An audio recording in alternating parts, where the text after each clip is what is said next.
We are live. We are live on the internet. We're on the internet. Hello, Sanjana. Hi. We're on the internet. We're also in We're on the reality. internet.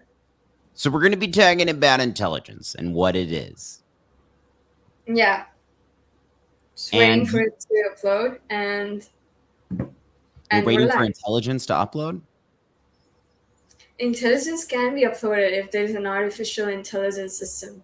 We're trying to do that with artificial general intelligence. Like right now, what we have is what you would call narrow deep intelligence. No, sorry, narrow deep AI. And narrow deep AI is like your Siri, image detection, all of those kinds of things. But it's not strong. So when we are able to get to artificial general intelligence, we would be able to simulate our human intelligence onto an artificial sentient. So it's not sentient in the sense it being alive, but intelligence being encoded in an artificial machinery or source. Yeah. And one day we get to the question of, okay, what differentiates us from the it? And I think that answer, there's either not going to be an answer or the answer is going to upset people. I think it's going to bruise people's egos when they realize that this thing that we hold so sacred, which is so sacred, dare I say even divine, I think it's the most magical thing imaginable. Consciousness and the experience of you being you, existing as you. That when it really comes down to the nuts and bolts of what's different from that, other than an artificial intelligence and artificially generated intelligence, what is the difference? I think that I do observe that. I think it comes down to, well, there's you got like biological, like wetware stuff. You got Hmm. wetware stuff, and this one doesn't have to have wetware stuff and have to deal with wetware problems and wetware benefits. There's benefits to having wetware. There it is. I like eating food.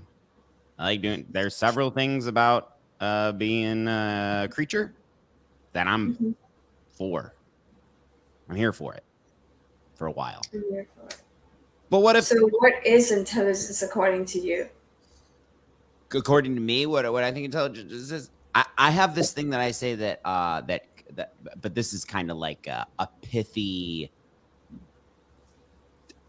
benevolent propaganda sort of thing, which is that kindness is intelligence and intelligence is kindness. And that's just my way of saying that there's a subjective opinion in there, and I'm admitting it, but also an observation that I think like I think it would be good for us to understand intelligence and kindness to be synonymous. It's not intelligent if it's not kind. It's not kind if it's not intelligent. And kind is different from nice. Kind, we're Hmm. talking like kindness is, oh man, that's a whole podcast. What? But be, I think that as we become more intelligent species, we will become kinder in the way our systems work, our behavior, obviously the individual chaos fractal of there is a city of 1 million people. Some of them are doing wild shit. That's always going to be a thing. And Hmm. I don't want that not to be a thing. I mean, there's some instances where it's like, God damn it, humans. Holy shit, humans. If you want to keep going to, all right, hold on. That's a dark labyrinth trail that I could go down. That's bookmarked. Perhaps we could go down that later. But intelligence, I mean, simply put,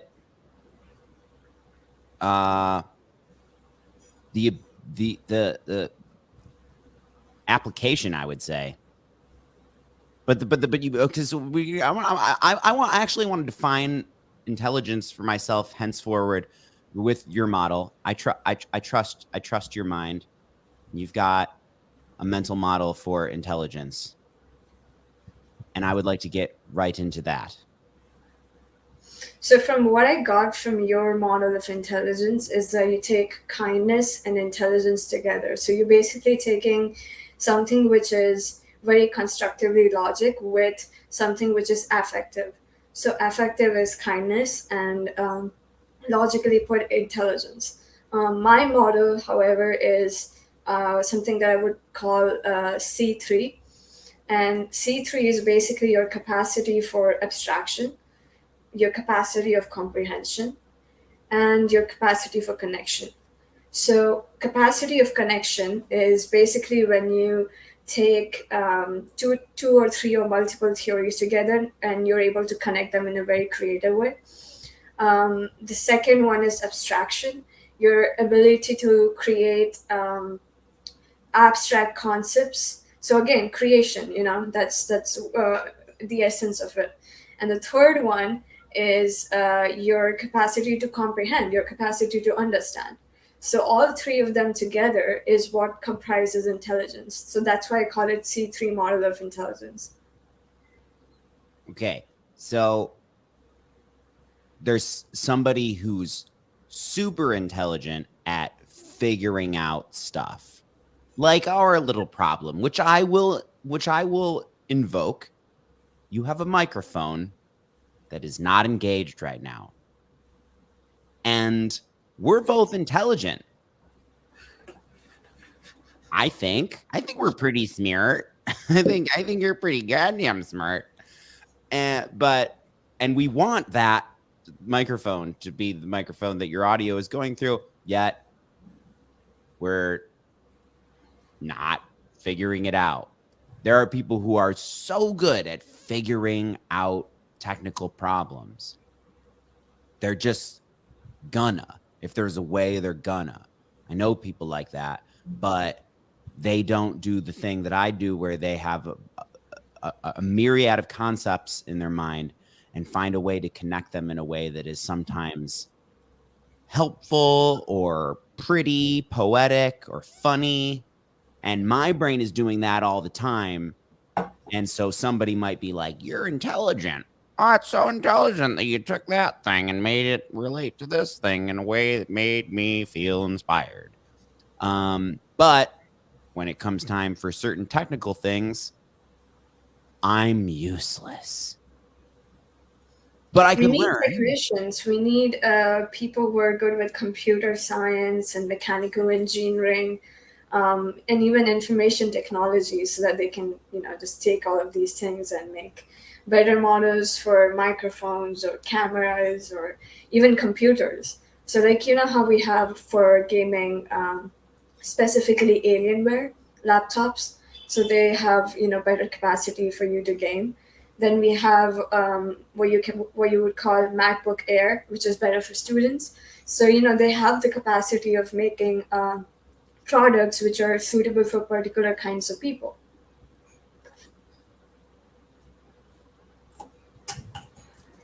We've got And they're good at it. And they're good at it. And that's why we can get this microphone here fixed, hopefully. we got Donatello's. Are you familiar with the Teenage Mutant Ninja Turtles, Sanjana? Am I familiar with what? The Teenage Mutant Ninja Turtles. Yes. Donatello does machines. Hmm. He's not a party dude. There is another turtle who is a party dude, who knows how to socialize, how to be a socialite, who knows how to make light, like Tim Dillon, for example, sweetest boy. There are thousands and thousands of people who are experiencing less anxiety and depression because that man knows how to talk about what's happening in a way where it's like soothing in this weird way that no one understands. And that's what I'm getting really interested in. The weird ways that we don't understand, but it works. There's so much stuff like that. And he has a very good way of like delivering his comedy and humor. It seems quite realistic. Like if you watch, I mean, I watch all of his episodes. They're just hilarious. So what I like about him is that he would take all of the current news or whatever is happening in the world and make a hilarity out of it, but in a way that it's so laughable, but at the same time it gets to the people who are listening to it. So he's making some sort of a logical humor there, and it is perfectly delivered, and that's why people love Tim Dillon so much. I wonder if we could really map and understand that one day. But I almost would not want to see comedy and humor scienced, to Mhm. like, what is the thing where something is burdening your nervous system? There's a topic that is burdening your nervous system, and then there's a way for another talking creature person to put words together in such a way and with this a sincere angle, because it's not just like the words in the right order, because like with stand-up comedy, it's like that just written down would not have that effect on me. But anyway, this thing with this word said in the right way with the right inflection and the right timing unlocks where suddenly I'm less in pain with my burden of truth and more able to help. That's the important part. Well, no, the important part is alleviation of pain as well. But like, people can work on problems a lot better when they're not twisted up in the suffering of them. And comedy is like the magic trick that for some Yeah, I people. would call it like comedic intelligence. So, of course, comedians go on stand-up like they do stand-ups all the time, and they do have certain jokes in their head. But most of the time, they're also doing improv, right? So that also kind of like requires some sort of an intelligence. Like, how can you make jokes on the spot within a given audience? So, comedians that generally have, of course, a good sense of humor, but they also have what I would call comedic intelligence, because without that, without the capacity to create, again, another component of intelligence, there wouldn't be an improv. So comedians in a sense are also intelligent in a way. And they're emotionally intelligent in a way. And emotional intelligence, that's pretty new on the scene as a concept, right? Yeah. When was that phrase first uttered? I don't know, probably like late 19th century from some psychologist, maybe William James. Not sure entirely though. But emotional intelligence has now become a part of what I would call pop psychology. What is emotional intelligence? Are you emotionally intelligent? So, are you capable of handling your emotions in a very intelligent manner? That whenever you're delivering those emotions, that they are structured and logical. But I don't like that. I have a problem with emotional intelligence. Yes, you should be emotionally intelligent. You should be able to contain your emotions, but at the same time it shouldn't be that structured and logical, which could be the subparts of what you would call emotional intelligence. I think everyone is emotionally intelligent because everyone has intuition, right? And when you have intuition in combination with what you would call emotions, both of them have this kind of reactionary effect, which is basically that both of them aid each other. So emotion and humor, completely different things. But when you take emotion and then intelligence, they both are having this reactionary effect where emotion is helping intelligence and intelligence is supporting emotion. So emotional intelligence therefore could be this kind of intelligence where you're listening to your intuition in a way that you're able to comprehend as to what kind of emotion you're going through and what kind of emotion you can display. So it's the ability to make conscious choices as opposed to just observe, react. Exactly. And so is that intelligence? Is it like the CPU that you bring to bear in your decision making? Is that It could be like intuitive intelligence, right? Because intuition is how you get to basically detect emotions in another person. And as soon as you detect emotion in another person, there's a process, which is, oh, what does this emotion mean? Where is this emotion directed towards? Is it directed towards me? Let's say, take a hypothetical example, right? This is a person, and he, she, they, them, whatever, are mad at me right now. So my intuition is already detecting that this person is mad, that the emotion here is mad. That is my intelligence telling me that this is mad in connection with intuition. So intuition comes first, then comes detection, and then comes the intelligent part, which is how can I react to this in a instinct way. and then some I'm really curious about the experience of the humans who don't feel compelled to express as I do. And so they're just like this experience of being this scout organism. Like, that sounds lovely. I mean, I'm not like asking for my voice to be taken away or something like that. Like, I think of that as being a rather nightmarish scenario. But to completely subtract the entire part of experiencing a day that is my decision making apparatus and experience and the time and just all decisions of what to say, and to just instead be observing, absorbing, and processing and understanding. There'd be so much more understanding, you know? And that went back to emotional intelligence. Like,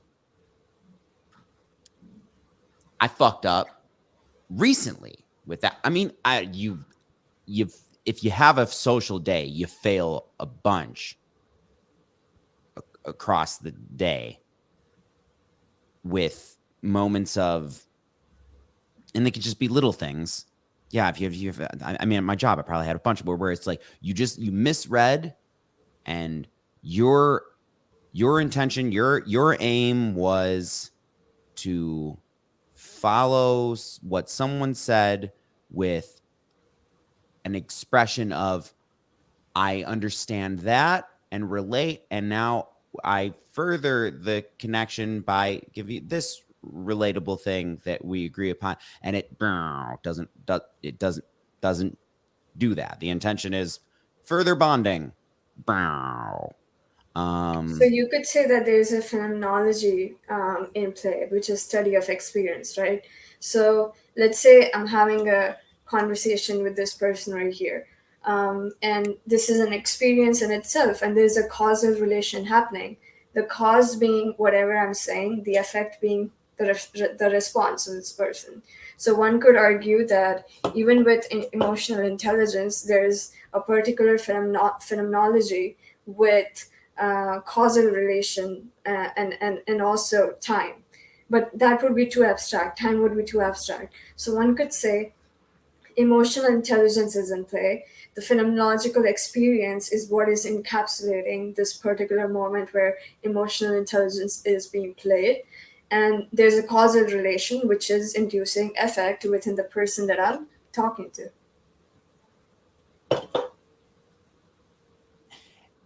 and so when one fails to produce but because now that's when you think of it meta, now that's what it is to sound. We would describe that as sounding robotic, to say the thing I said did not have the desired effect. It did not produce the result that I wanted. that you're supposed to just be this sincere human that's happening, right? Like I mean, we're all saying we like that. We want you to be real. We want you to be you, to be authentic. And that would be to have less of this meta echo chamber conversation in your head of your self-awareness, your interoception, your how unintelligent is it to be always thinking about yourself? I If you're mean, I trying, think it's part of the human condition that we think a lot. I mean, going back to what you were saying about having the mind cluster, and the way of approaching. I mean, there's always a persona, right? That we're always representing. So you take Freud or you take Jung or Lacan or whoever, any kind of psychoanalyst, they would say that as soon as we meet another person, there's a persona that we have, so we have another character, and as soon as we're alone, we have another character, so we all live double lives. The first life being whenever I'm phenomenologically experiencing another person, or talking to another person, and then I have my persona, and then when I'm alone I have another persona, which is me by myself. So there's an experience going on here. an unfolding experience. Back to the scout thing. If I could scoutify, if there was, I think there already is this, but I'm imagining a drug, a consumable exogenous thing I could take that would make it so for the next 3 hours, I'm scout mode. I've got nothing to say. I've got nothing to think about what would be good to say. I've got no reason to strategize. I've got nothing but input, what I think about it, how it makes me feel. And stop right there. Not even the thinking about how it makes me feel. There's so much thinking about how things make me feel. Like that's been a lot lately. Like, what? Why that? Why now? Why directed that way? Why do I feel this way? um, and a lot of the CPU, it goes towards that. Why do I feel the way I feel right now? We can never know, right? Because emotions arise instantly. Like, you never know. I mean, of course, there's several factors, right? Let's say I'm walking in a park, and as soon as I'm walking in a park, there's a bunch of people, and I'm observing them, right? And so every human being that I am walking through, I look at them and instantly I make some sort of a judgment, just some sort of a judgment as to what the person is, what's happening. And so, of course, but just by the observation, just by the phenomenological experience of observation, there's an emotion which is induced in the person. So one could also say that this emotional intelligence is usually triggered by an external factor, and that external factor being either a human or a substance or anything else. But in this park example, it is a particular human who's just passing by and you make a judgment.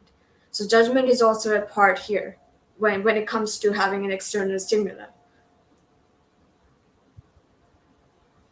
External stimuli is my, dare I say, God lately again. I am on a kick that if I pay attention when, and I'm going to use a word here, it's just a word, but it's the word, it's my word, my relationship with it. When the divine is happening, pay attention. And the, and I perceive that when that's happening to be when I drop the reins. It also can happen. No, I shouldn't say that. Yeah, it's when I drop the reins. It's whenever the hands are way away from the wheel, and I am just observing as other. And I will say sometimes it's a human, sometimes it's a landscape, Sometimes it's the grand totality of a whole story that happened. Sometimes it's a musical. Uh, uh, when I'm observing that, it's like there are times I've like, by my definition, I am now in the presence of the divine, and I should pay the fucking attention. It is my intention to pay attention, and then attention happens and comes easily. But this thing of like struggling to pay attention, like the problem of the microphone, that's boring as fuck to both of us.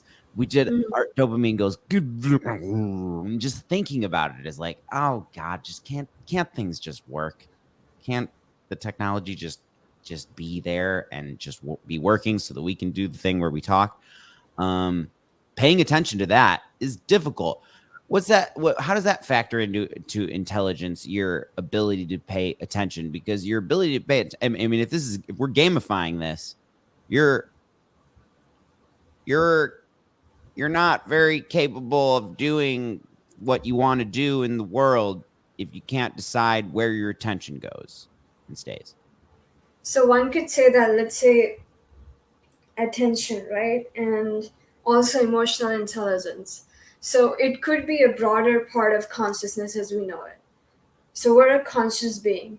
One of the factors of being conscious is, of course, attention, being conscious. And when you're conscious, you're paying some sort of an attention to a system. And that's where the emotional intelligence also ties up with it.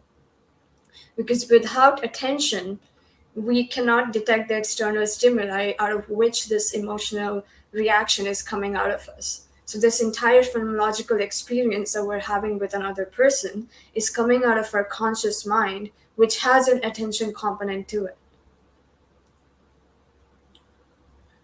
Paying attention in the arena of people's emotions, especially when it becomes a sensitive moment, is something that I find so direly important now. I should have realized how direly important it was, and how much it behooves me to be readily aware of that front of mind awareness, that it's like you could hurt somebody's feelings trying to have fun, or just not being careful enough.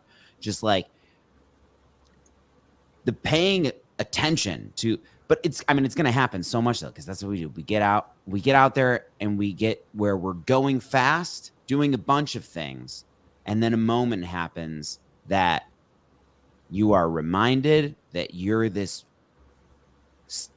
conscious and subconscious lightning rod of emotional ups and downsies and sideways and all of this 3D graph spectrum shit of emotions. Like something can just be said that, why did that affect me in that way?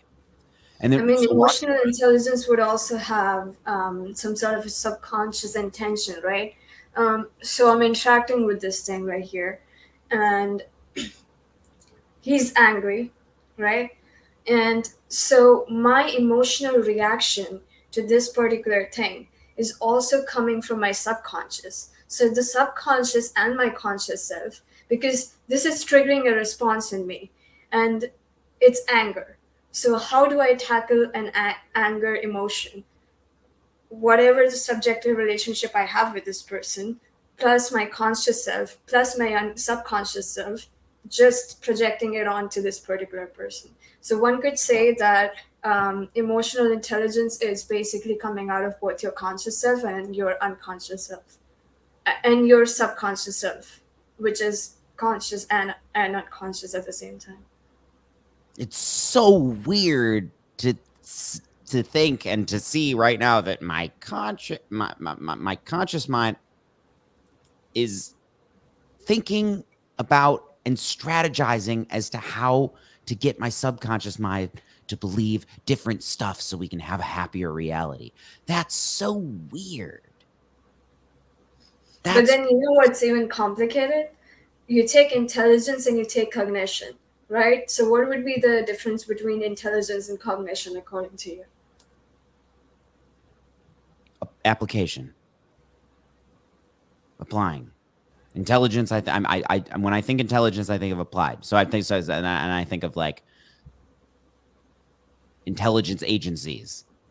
Like, they're not gathering all that data because because they think it's interesting. It's just it gives them goosebumps.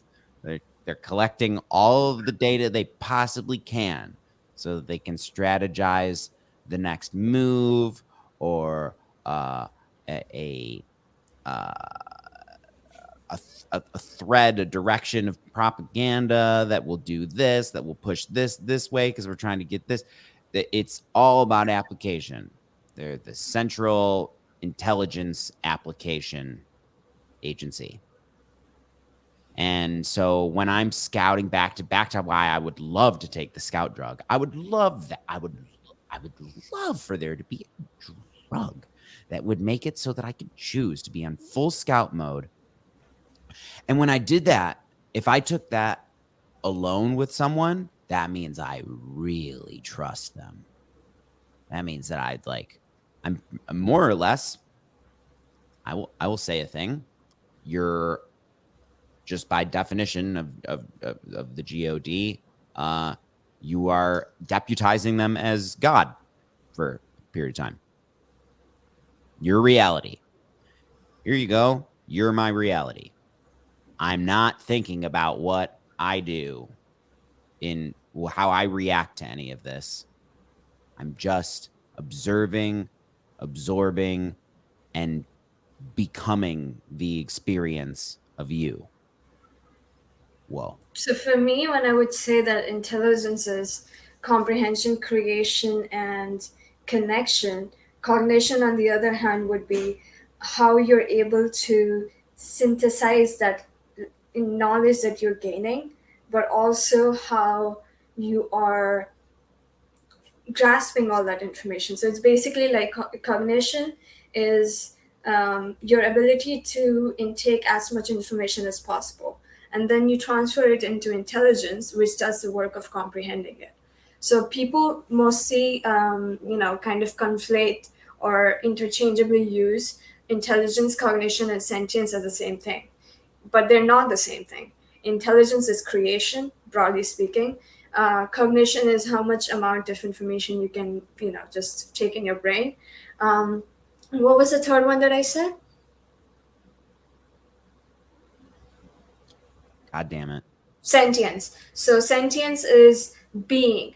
It is what Heidegger would call Dasein, to be, to exist.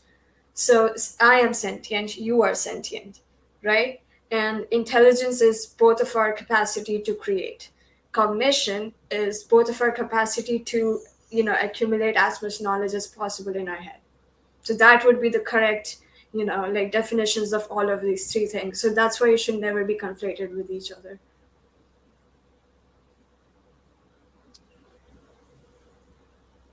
So is it, if someone is born and they are encouraged from the gate to enact their will and express their thoughts and feelings, and they end up someone who has a lot to say about stuff and a lot to try to apply. And then imagine a baby that's born that's surrounded by parents and community, and everyone treats them as scout that is observing and learning and feeling and experiencing. Mm-hmm. And like that, like as much of the extremes of two of those. I mean, these are experiments that will probably will run someday when there's when you can just have like fully fleshed out artificial intelligences, just have this family and this community do it this way, like in a digital reality, or perhaps even just like with wetware androids. But I'm thinking of this experiment of like, the baby is going to be these two babies are going to be born. One will be surrounded by And the parents will be, from the very moment that it enters, of like, what do you have to say? What do you want to do here? Look at all this stuff that you can affect. And just like all the language is like, what are you going to do about it? What do you got to say about it? Who are you? What do you stand for? And then the other baby is look at all this stuff. Look at this stuff. Isn't it neat? Look at all this. Look at this world. Look at that. Look at that. Look at that. And listen to what I'm saying now. Read this book. There's that. Everything is about input, and there's never anything said or encouraged and propped up in the child of this aspiration to affect anything. Just watch. You're here. Look at it. Listen. Feel it. Isn't it beautiful? So Darwin said very famously that expressions are innate and they're universal.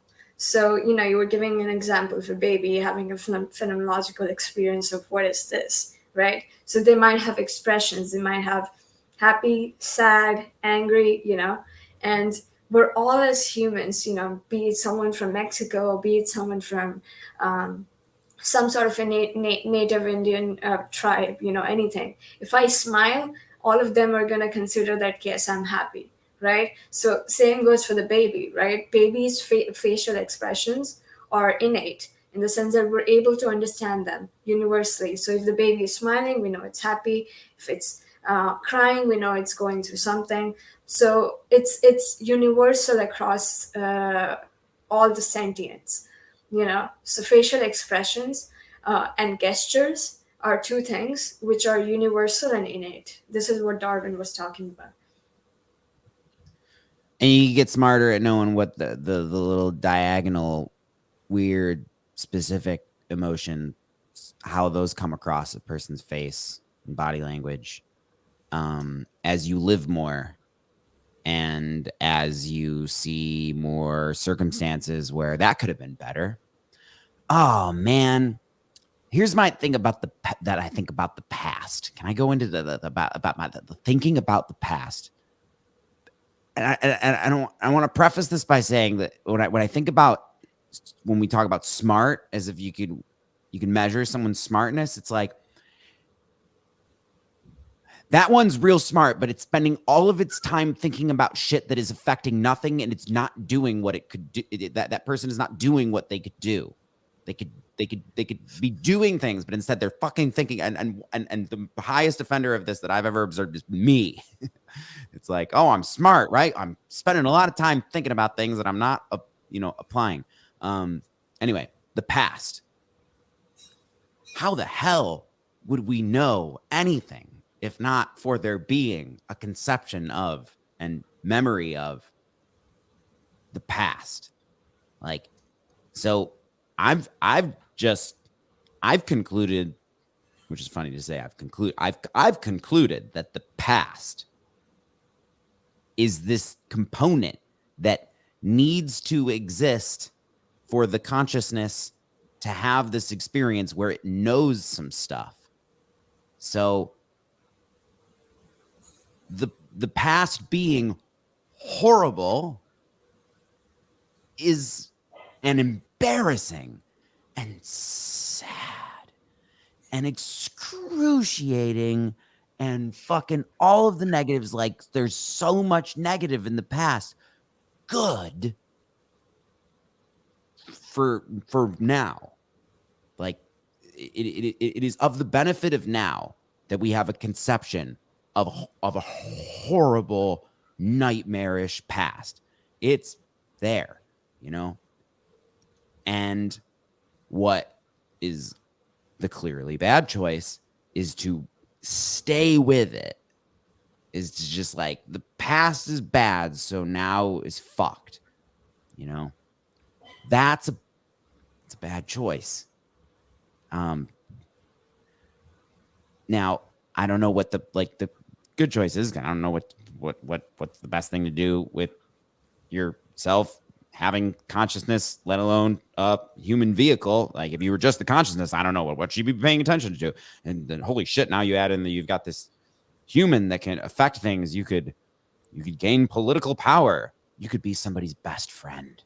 You could be a great spouse and parent. You could be a cool coworker. You could fix a thing. You could make a song. You know, I don't know what to do with that. I don't know what's the best thing to do with that. But I know it's not sitting and ruminating about how bad shit used to be. And I'm not talking. Scope this. Take this to the scope of an individual. Like sitting in a room thinking about how horrible it used to be to exist as you when other circumstances were happening. That's a bad choice. I would like to help as many people as possible realize that that's what's happening, and then make a choice. And that is what I would say is to become conscious, to become. I mean, you're conscious if you're awake, but like I think that what people mean when they say like a consciousness community is like, oh, that was very, the conscious used as this very positive adjective of like, it's like that the awareness got aware and made a choice instead of scouting a nightmare. You gotta get out of scout mode, it seems, to at least make the choice to get to the present, which could be great, the future, which could be amazing. And then there's the worrying about the future, but that's another subject. But I don't know if I had a point there. But the You did. past, So yeah, go on. imagine triplicity of time, right? It has beauty. Past, present, future, triplicity of time. Everything that we know that existed in the past is basically our memory, as we were talking about before. But then, way before, you were talking about how intelligent or how smart a person is, right? For that, we have this test called IQ.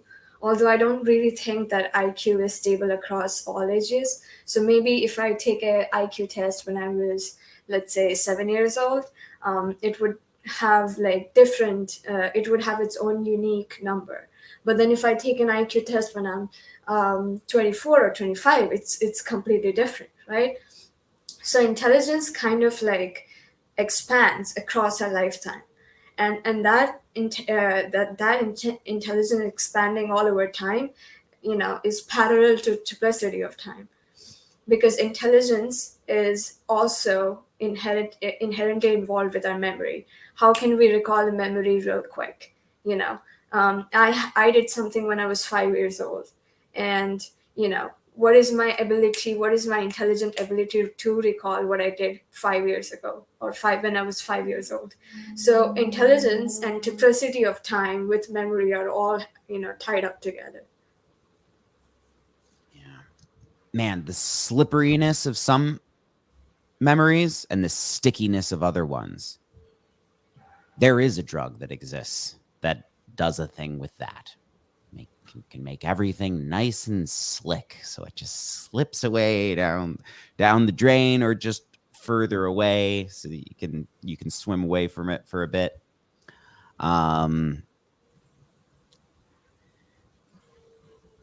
What to do with the past is apply it, I would say, right?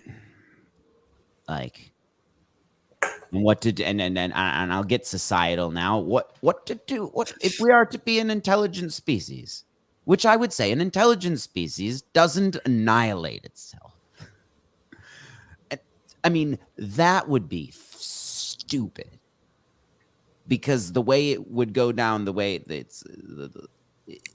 it would be, this team is trying to win over this team, maybe not even necessarily eradicate this team, but win an argument. And the result is we're all vaporized. That's fucking stupid. That's stupid, dumb. That's fucking dumb. That's the definition of dumb. To destroy everything. I mean, but one could also say that society works upon disruption, right? Like you always have two forces clashing together. There are people who are, oh yes, save the planet. The other people are like just polluting it, and they would deny that climate change has been a thing. Same goes for COVID, right? Back in March 2020, when the pandemic hit and there was 3-month lockdown, everyone was crying, we need a vaccine, we need a vaccine, we need treatment options. Why are scientists not working so hard? Why are they even scientists if they cannot even produce a vaccine within this given time frame? Right after, when the vaccines come out, there are people who are taking the vaccines because they acknowledge that vaccine has an effect which could, get us rid, or sustain the COVID stimuli within us so that we don't actually get affected. But then there's another group of people which are like, oh yeah, no, vaccines are harmful, it has XYZ ingredients which could fuck up our body and whatnot. So you always see two different forces, playing together, and that's where the society rests. Because if we have, two people, just everyone agreeing on everything, that's utopia, and you can never reach utopia. So utopia and dystopia work along with each other to kind of form the society as we know it. Because otherwise, the reality would be, I don't know, boring. If everyone is just agreeing with each other and everyone's like, there's no dialogue, there's no Socratic dialogue, there's nothing. So society works upon disruptions. We always have these two forces. I'm excited for you to experience the marketplace of ideas and people's sentiments around them of the United States of America, because we got a thing going on that is a microcosm of the question of, will the human species take to the stars, have a paradise loop, do cyborg stuff in cool, neat ways, or are we gonna fucking annihilate ourselves over an argument, over a disagreement about probably imaginary numbers, money, which imaginary numbers agreements about, but at the end of the day, imaginary number, are we going to, that would be stupid. So if the question is, are we an intelligent species? Are we intelligent life? Is there intelligent life in the universe? I would say the intelligent life gets past what we're at right now. But back to it. So the microcosm of the United States of America right now is that there's bifurcation, a political duopoly. That's really fucked up part. I think that can be fixed, but there's two tribes, there's two extremities of, we put this thing on a binary linear spectrum, left, right, blue, red, and where it's clear that with any disruption and with any criticism, like, something gets better. So to have it might be a thing that still has some gems for us, to have things criticized by their equal opposite, and like really scouted, really analyzed and picked apart, and then been like, this could be smarter, or this is throw this out, this is flat dumb, and that, like, throw this out, this is dumb, like I really, I'm going back to the individual scope now.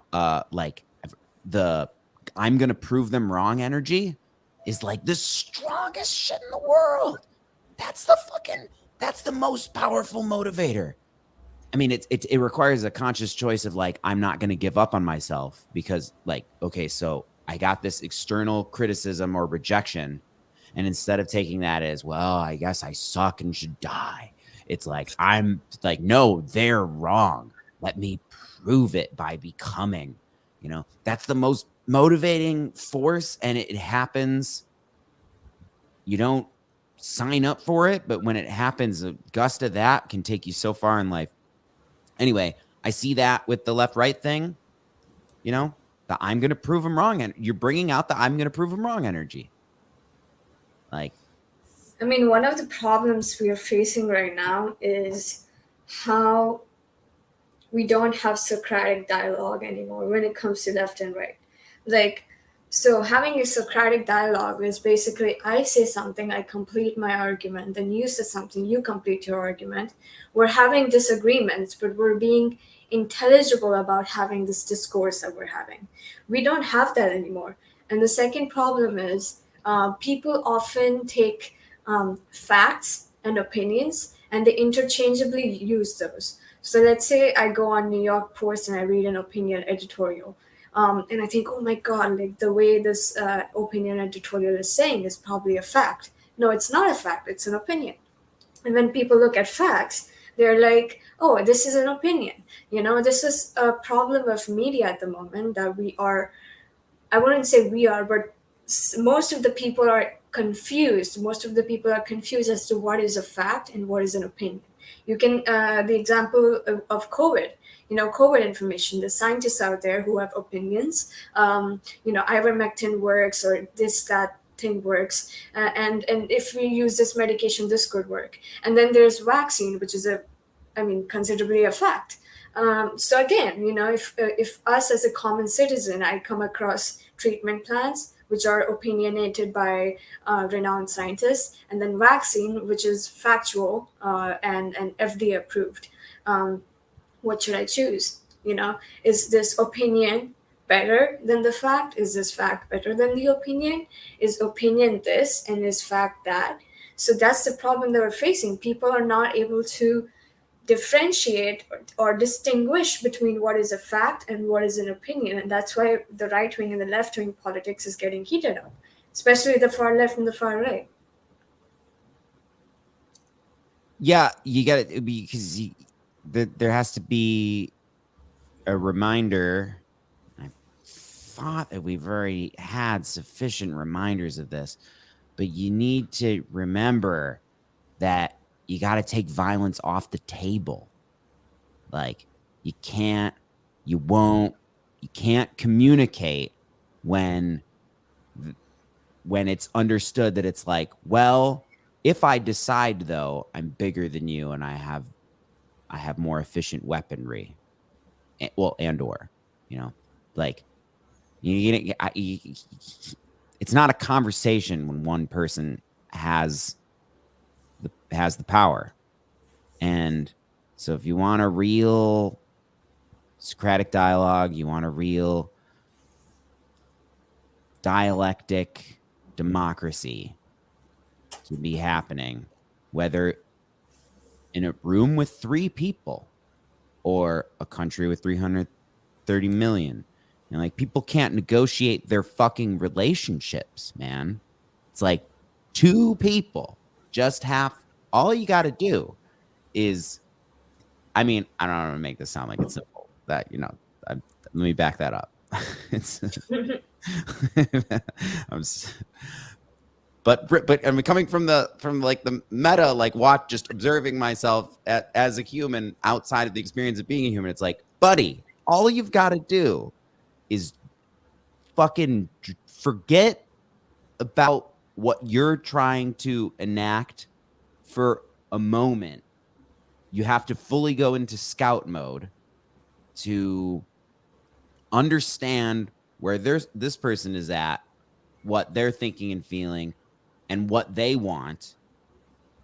And then if you still want to, like, fight for your extremity, if this can be put on some binary spectrum of like, they wanted this, I wanted this, then if you compromise, you really have you have to learn the full breadth of what this person thinks and feels and what they want, and try to get it and maybe narrow down as specific of what they would really want, which often is unknown to us because we're in scout mode, or That's like intention and propaganda, right? Like most of the time when people are talking, left or right, or just any 2 people are talking, there's always an intentionality as to what I'm trying to convey to this other person. Now, when we get this into a political sphere, in terms of left and right politics, we usually have intention attached to a propaganda. That propaganda doesn't have to be in a negative way here, but if I want to push forward that COVID case seems like the best way to describe it, that masks don't work. So there's an intention and a propaganda that I'm trying to convey to this person right in front of me.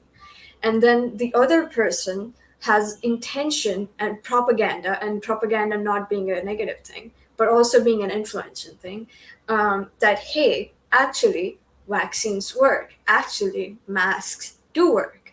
So, we see intention and propaganda together. Same goes for information, misinformation and disinformation.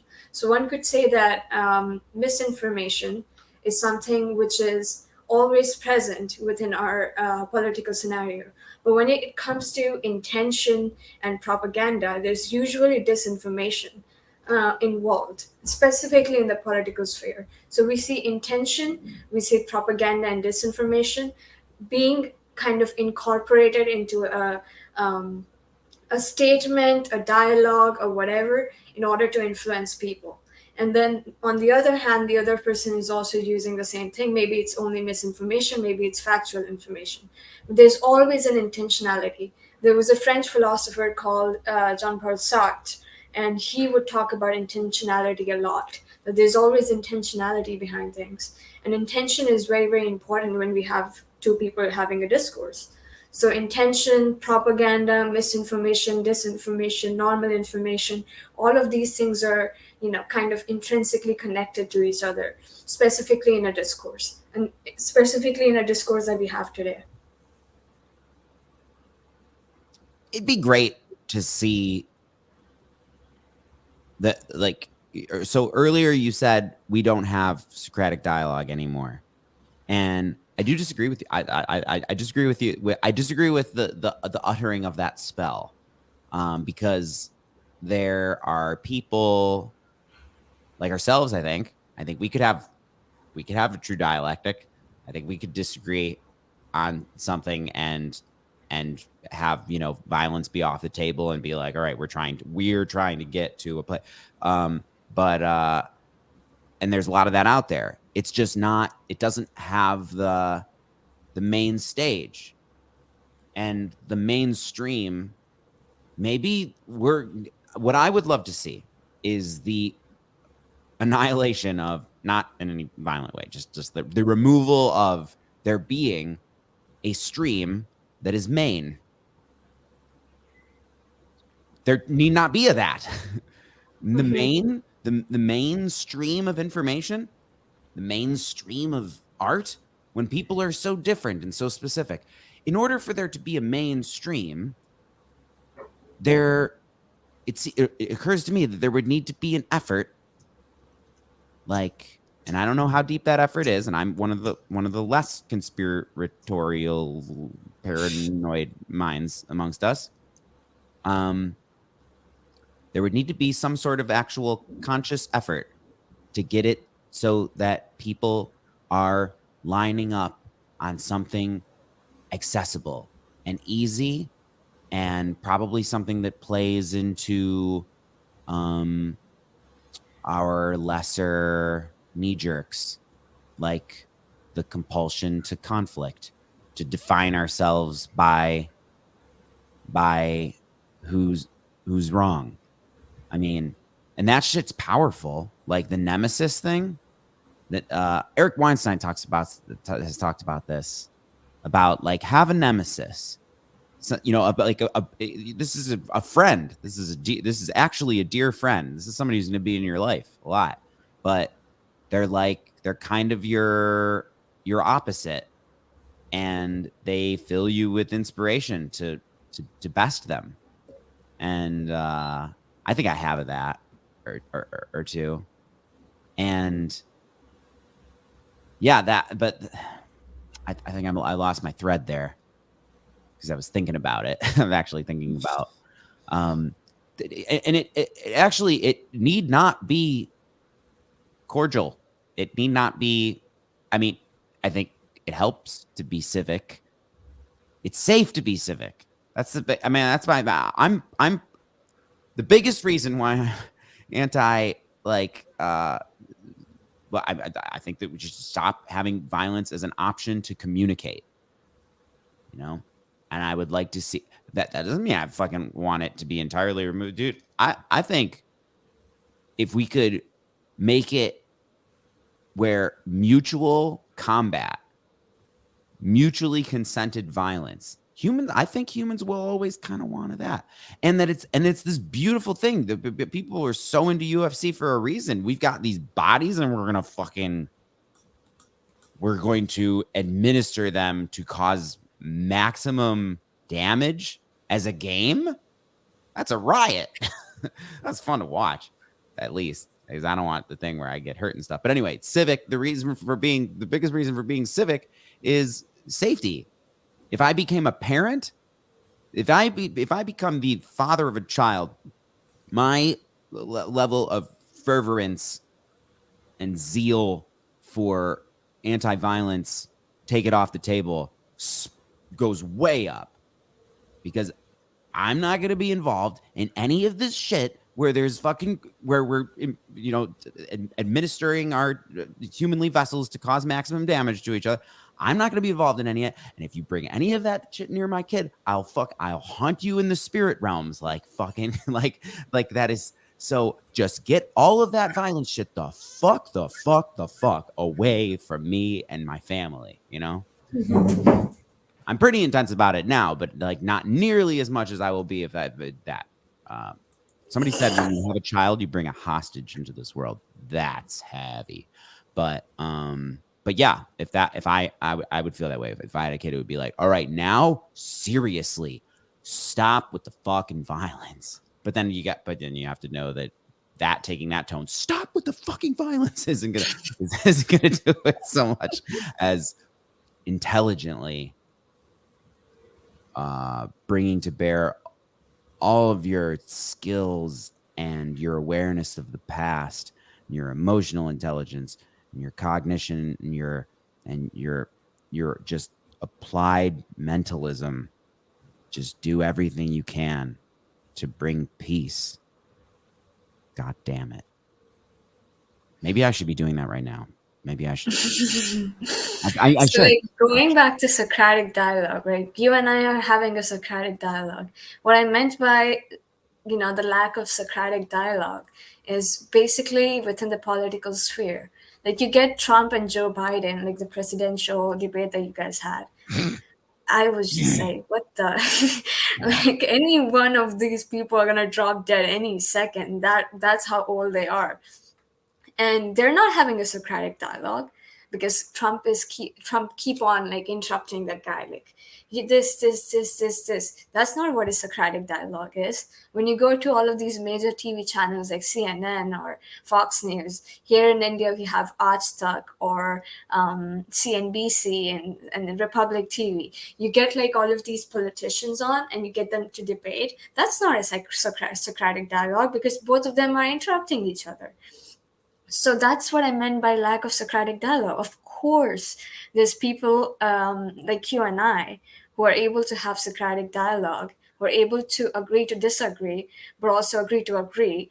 But there's always going to be people out there who are trying to instigate some sort of a misinformation or disinformation, some propaganda, intentionality, in order to kind of break the Socratic dialogue, break the very essence of Socratic dialogue. So that's what I meant by that. Mm-hmm. I wanted to put. I just had a revelation about old and what it is to say old as a derogatory, because as you just did with Biden and Trump. That in that if that footage will forever exist as two shitty old men. Old man, and it's not their age. It's like neither of those numbers. I've know people who have higher numbers than both of those two who are not old like that. They are an existence that is in the past, and of course it's causing the body to crumble. I wonder if that's the case. I wonder if that could be scienced one day, that it's like if you're existing entirely in a ruminative state of scouting the past, if you're in a loop of the past, that it causes you to age. And it seems to make sense to me that it's like that in a not so subtle way says to the nervous system and the whole system, okay, shutting down, because we're not applying ourselves to the present and future. We're just doing this past thing. We're just like, and to have there be people who are, I definitely, and back that we're living in what will be the future's past, and I do think we will look back at now and we'll be like, we used to let people who were in a ruminative and archaic and dinosauric is one of the words that people have become popular lately to say of that, but like that the people that we were having fossil brained past problem past problem propagators, making the problems of the past, let's make them the problems of the present and future. Let's keep that going. Just like just people are there's that we used to let old minds govern us. Fuck. But then again, there's there's a virtue to that, which is that, you know, the future, the unknown is chaos. The past is at least known, and so there's some things from the past. Like, I think we got a pretty good constitution. We just have to actually realize it and give it to and promise it to everyone. But I think Like, those words are good. acknowledge it, realize it, and potentialize it. That's something that we could be doing with our ethical and constitutional laws. I mean, this, of course, there's so many flaws in democracy, right? I mean, I would say that democracy at the moment is in crisis. Like, Sure. look at all of these democratic countries having two-party system like the United States, even multiple party system like India, right? We see that there's always two parties in play. There's always polarization.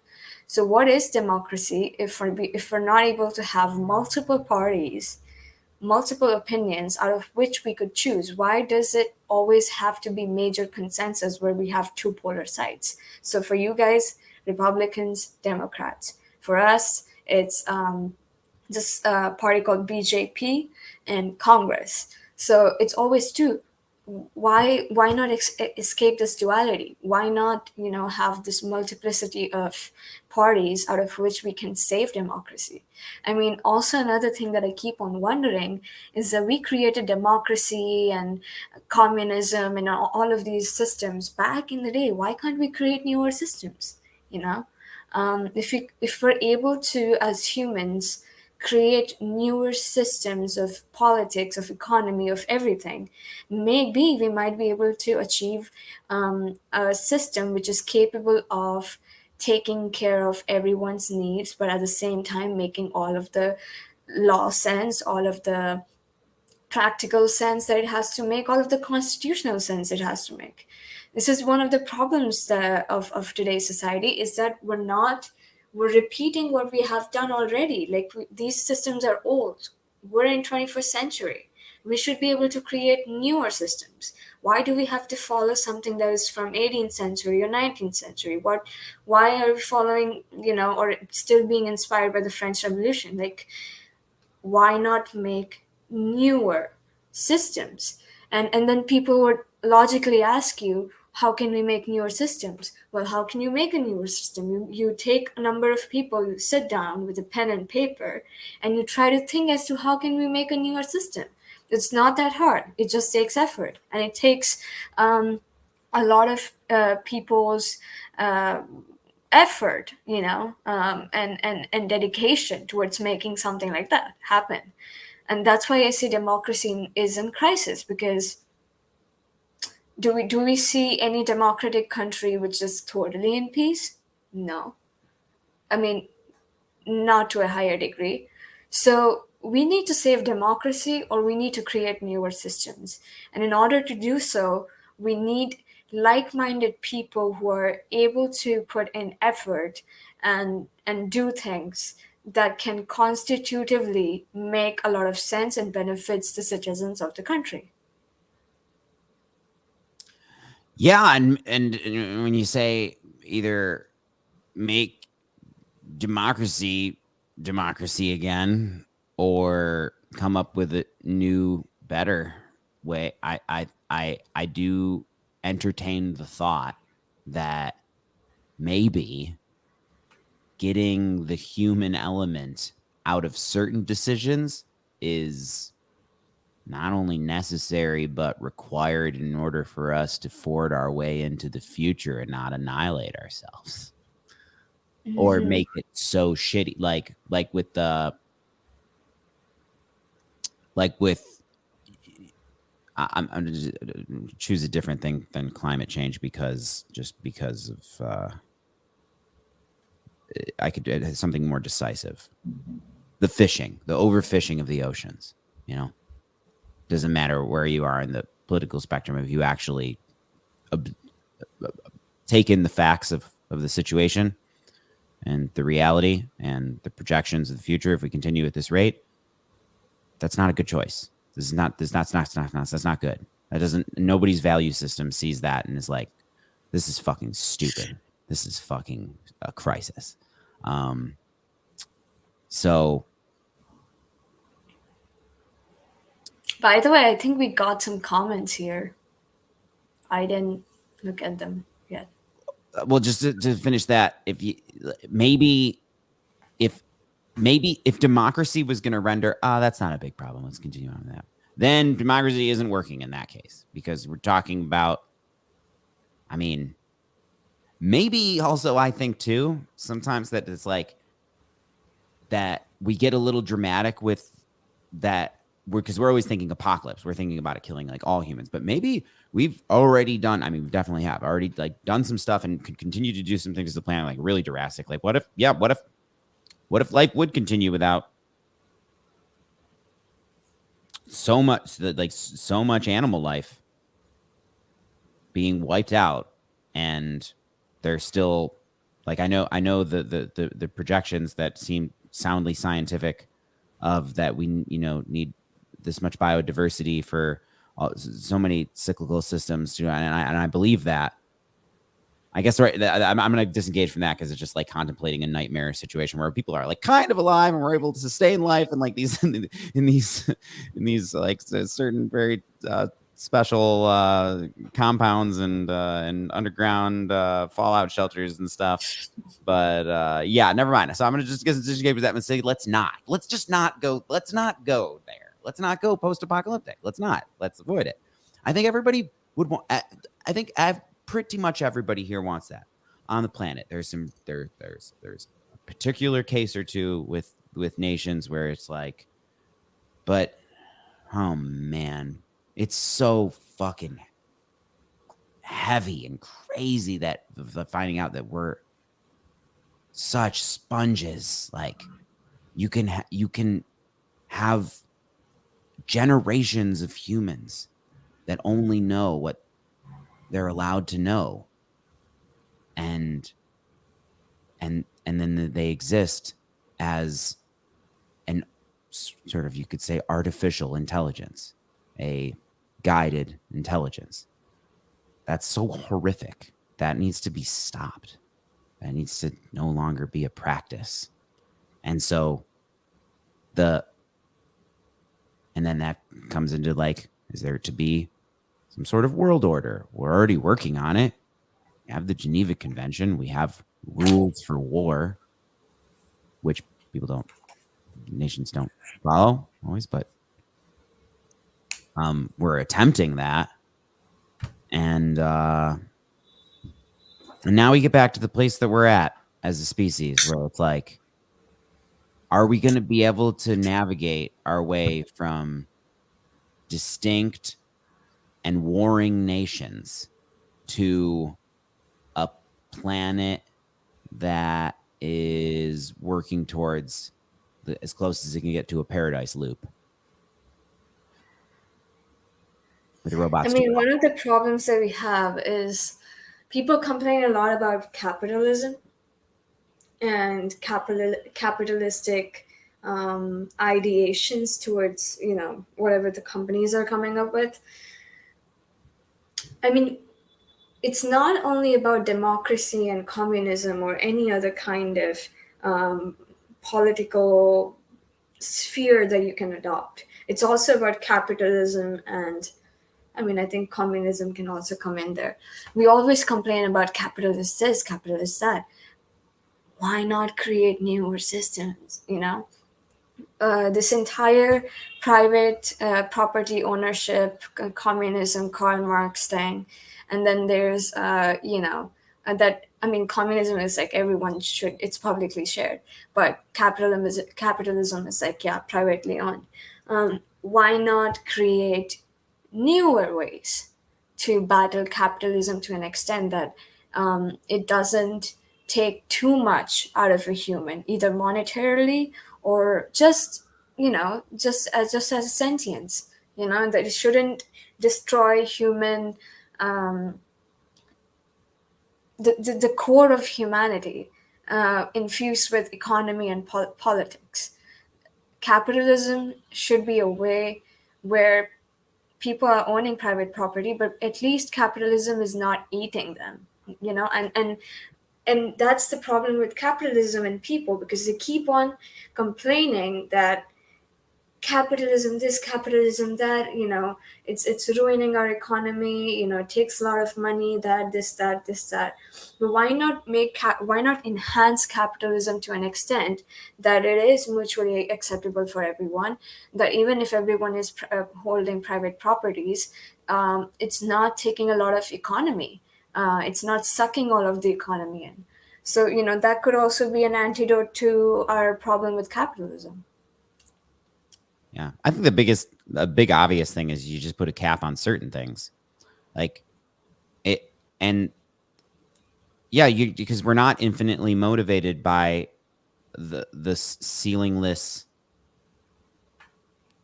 infinite possibilities of a larger number. It becomes abstract. This is very clearly documented. This is people stop being excited about that number at a certain point and it becomes this giant abstraction. So if you just put a cap on it, and it can be a ridiculous cap, let's say 100 billion. After your 100 billionth and $1, the next you have $100 billion. The next one you earn does something where it's distributed to the most difficult, and not like just given to like to services or something. Just something like that even would revolutionize the place, because then there's totally going to be people who are there's going to be so many fucking people who are going to still going to like go over the cap, and maybe they'll do so with like really philanthropic intentions, or maybe they'll do so as a game because they'll keep track of their over 10 billion, and that like, and maybe it's for purely egoic purposes, whatever. It's like why do we got all these treadmills and then all the machines at gyms. There's so many gyms in America, so many gyms. There's this Planet Fitness one, and it's everywhere, and it's $20 a fucking month, and there's robot massagers in there, which is lovely. And there's all these people doing stuff with lifting things, and it's like, hook a battery up to that, generate power, And I think you could do the same thing with people's egos. Like, this one needs to be continually applauded and praised. And so it's going to keep doing that. Well, how do we have it so that that's generating energy? I think that like just having capitalism with just a ridiculous cap, not a small cap, but like something like $100 billion. Folks who have 100 billion, right? Maybe not 100 billion just yet. We're getting there. We're getting there. But I mean, even 10. Come on, 10. You have 10 billion fucking dollars. 10 billion. What can you not do with 10 billion?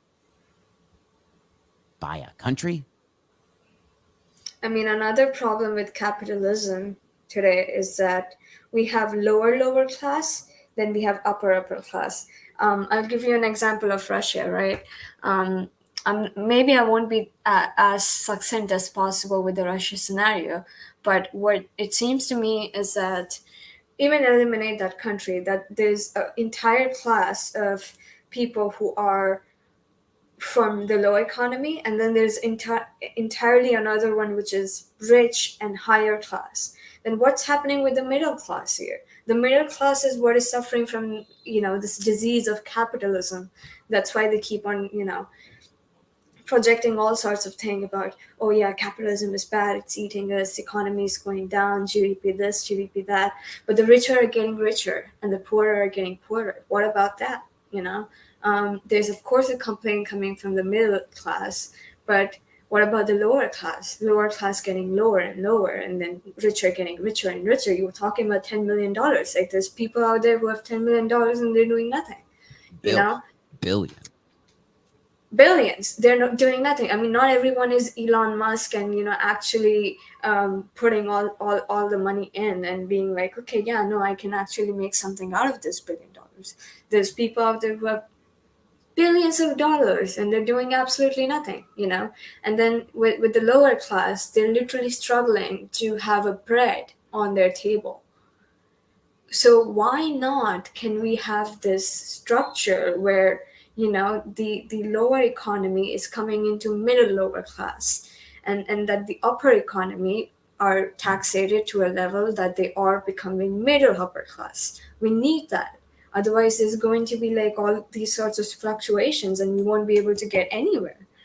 So it's always a problem with economic class, and it's a catastrophe.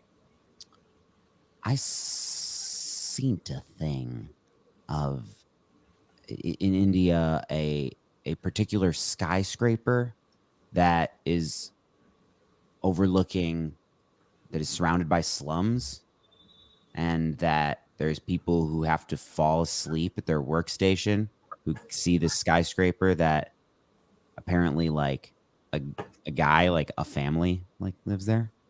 Is this a is this a well, no, that's all I can recall from it, but like there's I know that there's, I mean, we got a guy who's got a building or two. He was president for a bit.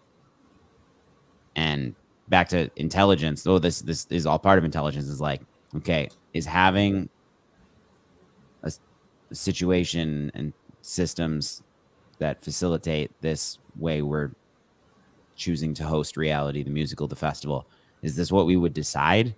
And if smartness, if intelligence is being able to figure out how to enact what your will, then it's like, are we an intelligent species? Because this is fucking this sucks. And it doesn't suck for the people who are winning. You want to say, but no, that's the big disagreement that I have, and that's why I'm no longer like eat the rich. I wouldn't call myself a leftist. I wouldn't. It sucks for them. It sucks. It comparatively sucks. This could be way.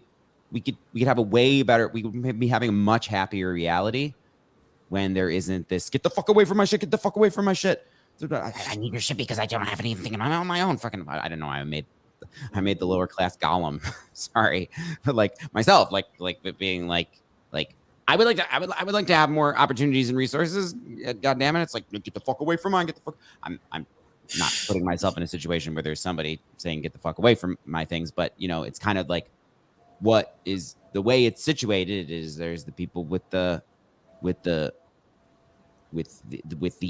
aggregate resource, like cream rising to the top situation. It's not a meritocracy. It being a meritocracy, would that even be the best? Would that be the very best we could do? That sounds way better. That's a great improvement to me, and I'm for that, making it as much of a meritocracy as possible. But it's like, can there come a day where we're not so Darwinian? I mean, we've done it. We're the dominant species of the planet. We've done it. We've got it. We've taken it to an extent where we have nukes. We've got it. We've won violence. Okay, we've got it. So can we chill? Can we Can we? Because I think we want to chill. I think that I really do think that we want to chill, except some of the old, because it is the old way to not be chill. I think we can be chill now. I think it's also a thing with value system, right? Like you were talking about will before. So, Friedrich Nietzsche, when he was writing Will to Power, which was not supposed to be published, by the way, because um, he realized that there could never be an objective value system. And his sister, Elizabeth, actually took all of his notes and published Will to Power anyway to kind of like further the Nazi propaganda. But when you just take a value system and implement it into the society that we currently have, we don't necessarily have a very succinct value system. There's ethics and then there's morality. People are not able to distinguish both of them. So you can understand ethics as a communal thing, and you can understand morality as an individualistic thing. So morals would be, oh, am I doing this thing good, am I doing this right? It's my own psychical evaluation of what the situation is. And then the ethical code is what is good for the community. Now the state of human condition that we are in now, we think that something is ethically right, but then we take our morality and we impose it onto the ethics in order to complicate it to an extent that we can further our needs and our intention. So what we're also seeing now is that when it comes to value systems in a communal background, so basically ethics, people are imposing morality upon ethics in order to make it so jumbling, for the lack of the better words, that a person cannot necessarily understand what the intention is, but yet the intention is being put forward. So, what we need right now is a perfect ethical value system, which is distinct from our own personal morality as a bias. Or one that allows for things to be jumbled, and for things to and for there to be disparate patches of certain values taking hold. I think making space and encouraging that is how we get the best future. I think that the people who are all about decentralization are on to something.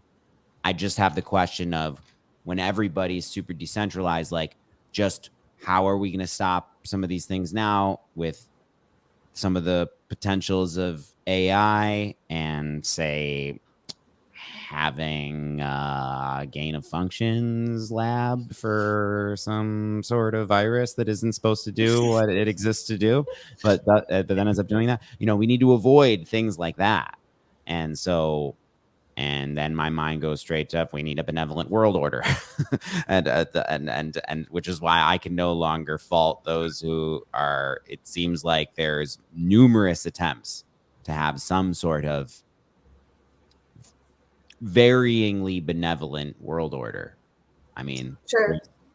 I'm sure there's clubs that are taking a crack at it, that they don't care if it's benevolent, they just want it to be their order. And then I got numerous friends who think that they're snake people, and that they need to drink the blood of the children. So, like, I don't think that doesn't check out with all my experiences of humanity, of that there, it's so rare that there's somebody who is authentically, I'm evil for the sake of evil. I mean, there's a goth club, which you should experience when you come here, the Leland City Club, where you can see people being gothy and evil looking, evil presenting, for the sake of funsies or attractiveness, which I'm all about. That's fun.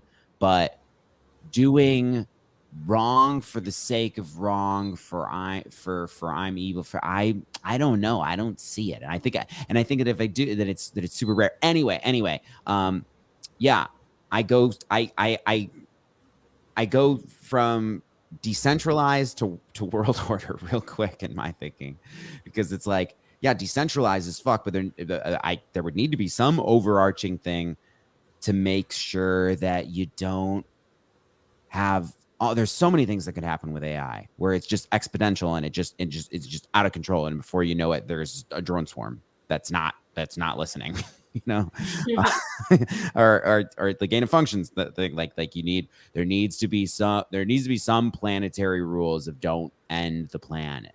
But then if can be established, hopefully as benevolently as possible, though, humans, um,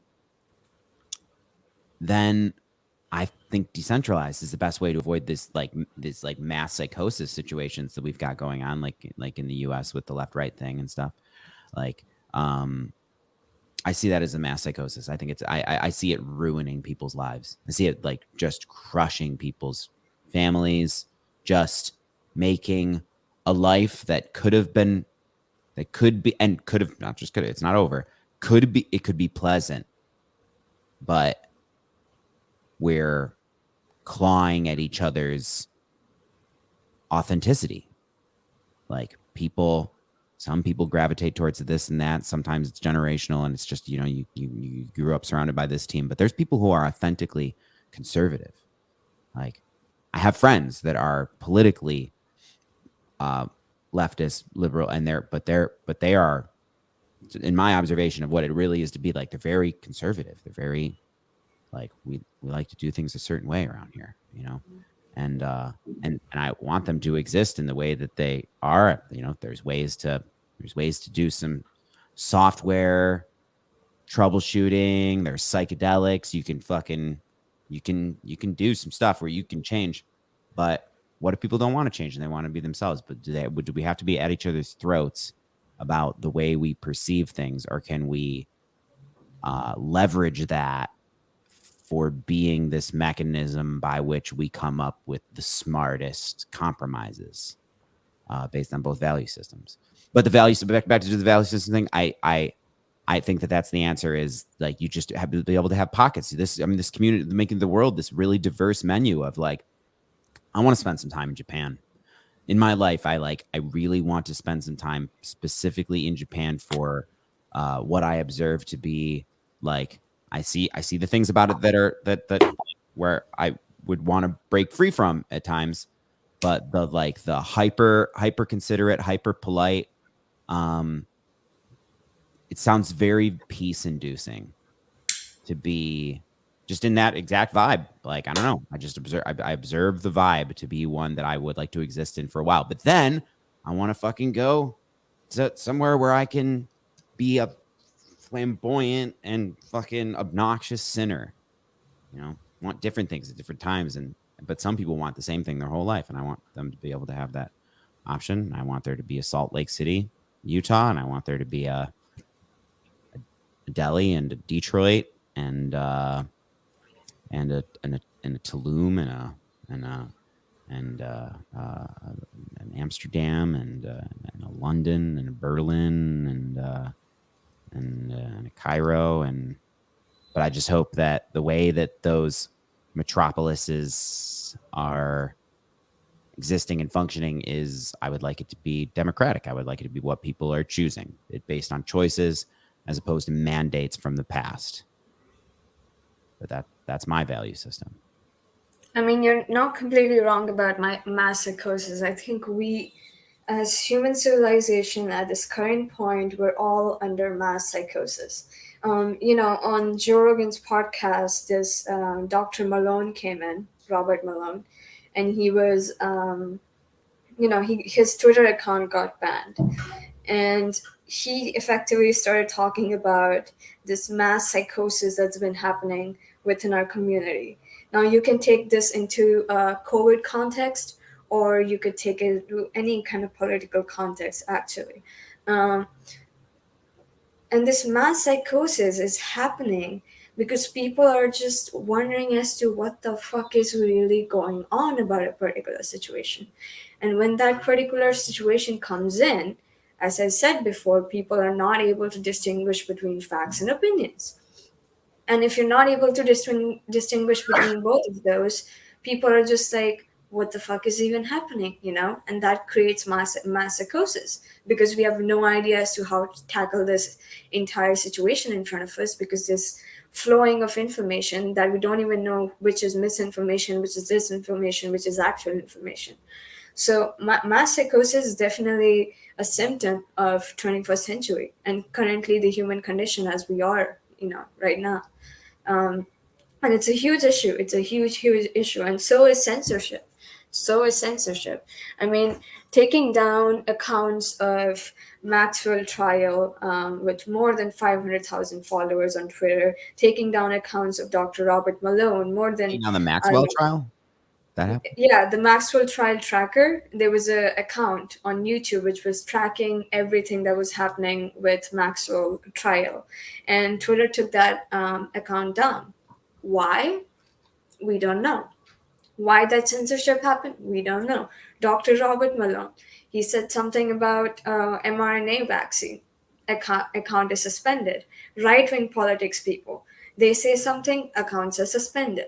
So censorship now has become a huge real problem because we are limiting free speech. And when you limit free speech, people find ways to make that speech happen anyway. So Donald Trump, right? You took Donald Trump off Twitter thinking that, okay, I did now that. this, I I did that. mean, you know what I mean. Remember the You moment know, I like hit the people, enter key, like in a '90s hackers movie? I just like put in the code and I send it. I'm sorry, I cut you off. so with Donald Trump, right, his account gets suspended. And now he even this podcast called Nelke Boys podcast, Full Send, they got Donald Trump's interview on there. YouTube took it down in like, I don't know, one day, maybe 30 minutes, something like that. And now they have to post it on their own official site so that it doesn't get actually taken down. So we're censoring, you know, people who want to voice certain opinions. Yes, it could be disinformation. Yes, it could be misinformation. But still, you know, we are suppressing what I would call actual speech, and people will always find a way to you know, articulate that speech. They will make new apps, so like Getter for right-wing people. They will make newer websites. You can take Alex Jones example here, him having his own platform, Infowars, and him being able to articulate his speech freely without getting censored.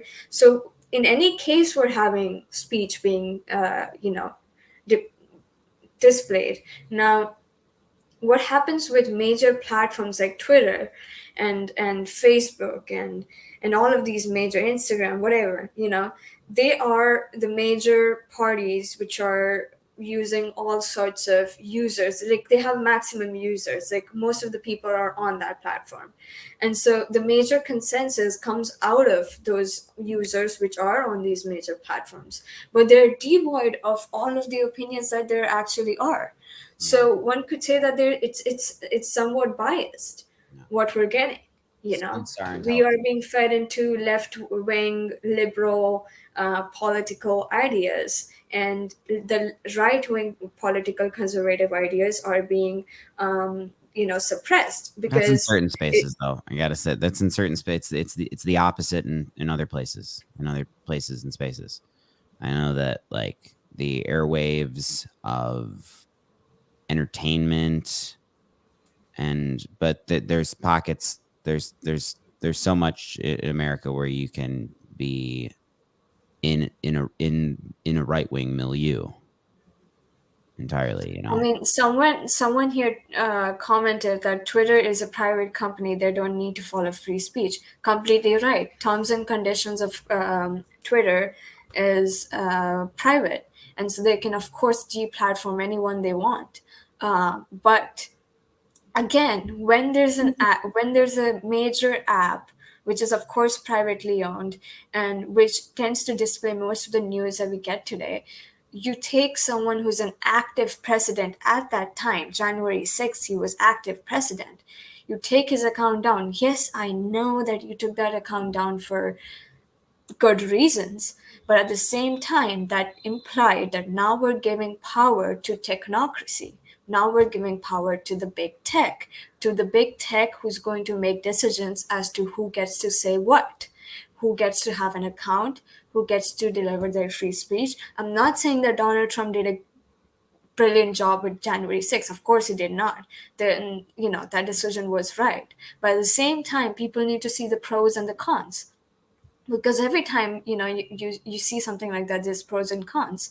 And this Donald Trump thing happened with his account taken down, and then I saw most of these left right wing political accounts getting suspended because they said something or they questioned something. It's like questioning something in 21st century is getting us deplatformed. I'm not, of course, there's a private company, of course, they have terms and conditions, but if we're using as a collective society these apps to a higher degree, then we do need some sort of an autonomy to be able to understand as to what the fuck is really going on in the world, what are different opinions, what is happening. If everything is filtered, if everything is biased, then what even is the news that we're getting out of Twitter or Facebook or whatever? I mean, Meta now, you know it's a dilemma almost.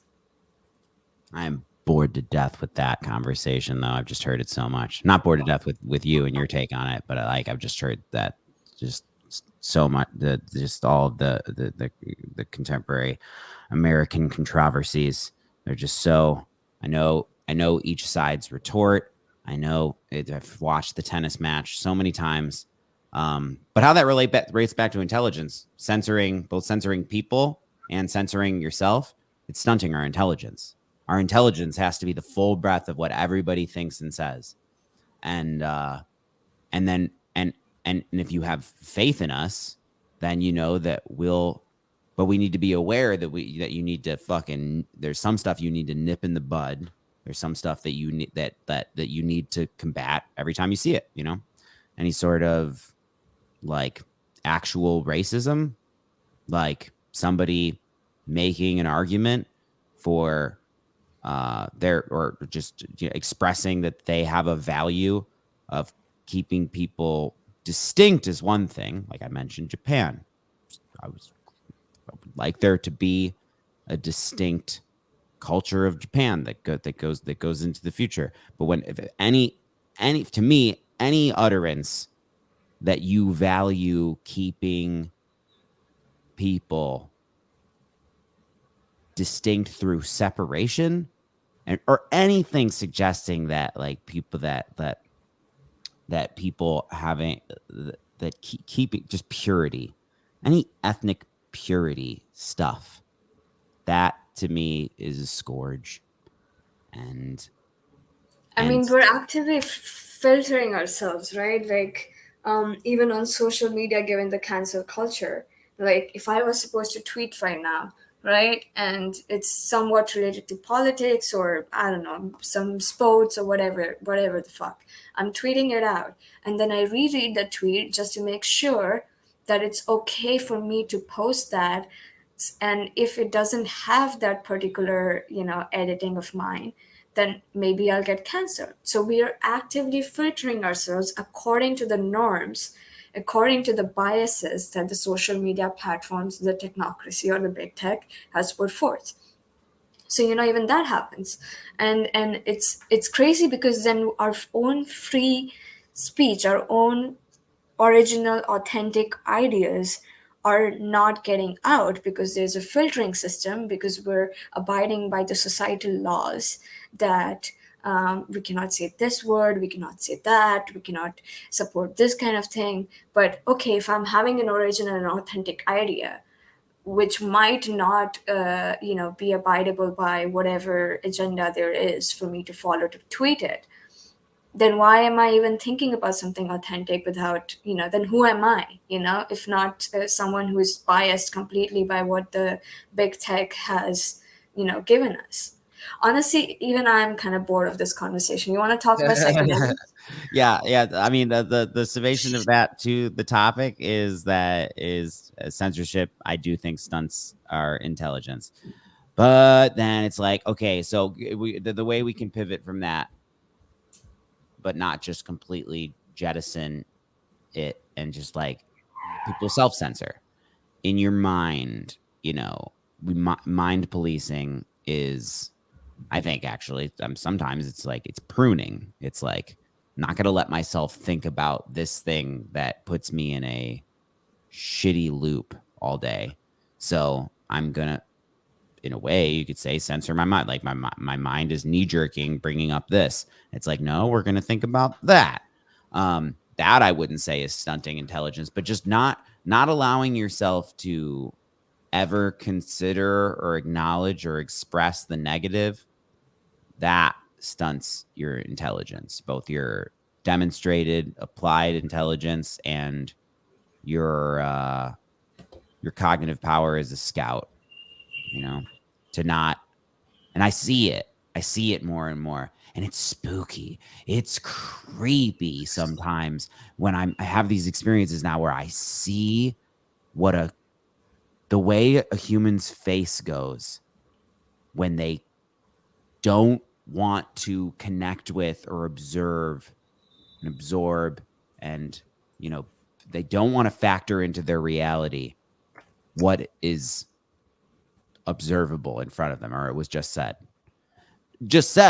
is different because it'd be like, well, you're wrong or you're a liar. But sometimes I see this moment where it's like, I'm not going to, and usually there's a blink and it's this, that's not real, that's not, nope, you know. and Mm-hmm. and on the mass level, that's cognitive dissonance that is kind of necessary to keep the lights on right now, right? Because if we didn't have a certain level of cognitive dissonance to some of our pending problems, which I'm optimistic about, I think that if we gave proper attention to our uh, solvable problems, so we have a bunch of unsolvable problems like the human condition and stuff, which could be optimized a lot better. But anyway, I think that if we gave proper attention to optimizing things around here, we're gonna be good. The problem is the same problem that I have as an individual. Um, I'm ruminating in the past a lot. Not, I'm not here with what I could do right now. I'm limited. I limit myself in moments, and I'm getting better at this. I'm getting better at this. Perhaps I'm getting close to some huge moment. But I think I think the one thing about maturing is stop looking for the huge Hail Mary, the huge leap. Like, just be progressing. Just be progressing, getting a little bit more present every day. Um, By but the way, look at the private chat. yeah. Where was this takes us back to the this goes to an Illuminati place. The ability to live for hundreds of years or multiple lifetimes is the only thing that makes the gain of functions or perpetual greed make sense, says Ron Verse. I don't. That's another thing that has become just incredibly. It's boring until there's some revelation about it, and being as it's out of my arena to affect. It's like the Maxwell trial and things of that. Like, clearly, there is something up. There is something rotten Denmark. There is something fucking fucked going on, and people being protected, right, with that. But being as nothing that I could shout into the ether of the internet, I feel is going to unlock that. And there's plenty people curious about it and digging, that I'm like, I am waiting for something to be revealed about that, and maybe it will be something that, like I just said about the people who like these moments of blinking, like that's not real, but that's not what their face says. They'll just be like, I love pumpkin spice, and just, but that those, I I do think that if I may brag of my humility, which is an oxymoron, if I could be braggadocious about how fucking humble I am, I think that upon finding something out about like our reptilian overlords or something like that, like something like that, that I, upon it being observed and confirmed, I would be like, okay, shit, I need to reorganize the way I think about the world. But as of now, that it does not seem obvious. What it seems like to me, in terms of the the powers that are, is that it's so human. And I've seen the range of humans pretty intimately in my life.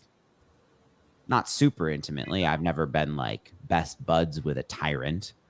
I've never like, had a buddy that I just go over hang out. It's like, yeah, and he's got that thing in the basement where there's a bunch of people captive, and it's like, I've never been that, like, I'm not that, but I've been, a, I've observed the seeds of evil in myself that I didn't follow.